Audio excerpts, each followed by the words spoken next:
नमस्कार, आपण पाहताय लोकराज्य न्यूज 24। पाहूयात महत्त्वाची बातमी।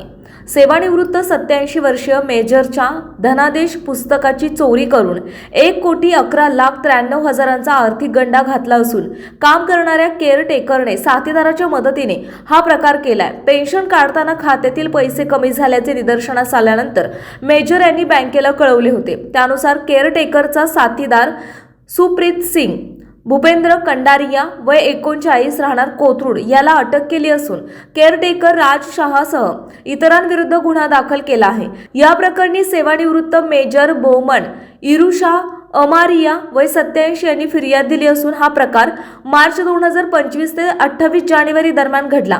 बोमन अमारिया यांना मूलबाळ अथवा वारसदार नाही, ते एकटेच असल्याने त्यांनी राज शहा याला केअरटेकर नेमले होते, मात्र तो फरार झाला।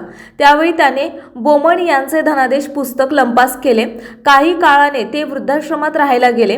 त्यांच्या खात्यात पेन्शन नियमितपणे जमा होत होती। ते वृद्धाश्रमात असताना राज शहा याने सुप्रीत सिंग कंडारिया आणि इतरांच्या मदतीने बँकेतून पैसे काढले। बनावट सही करून वेळोवेळी 1,11,93,900 रुपयांची रक्कम काढली। पैसे कमी झाल्याचे बोमन यांनी बँकेशी संपर्क साधला।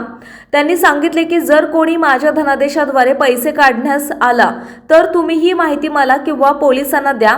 कॅम्पमधील बँक ऑफ इंडियामध्ये सुप्रीत सिंग हा पैसे काढण्यासाठी आला। बँकेला लष्कर पोलिसांना ही माहिती दिली। त्यानुसार पोलिसांनी त्याला पकडले। राज शहा याचा पोलीस शोध घेत आहेत।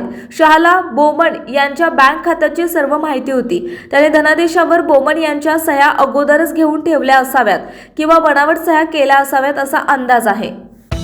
महाराष्ट्रातील महत्त्वाच्या आणि ताज्या बातम्या पाहण्यासाठी आजच आमच्या लोकराज्य न्यूज 24 न्यूज चॅनलला YouTube वर सबस्क्राइब करा आणि बेल आयकॉन प्रेस करा।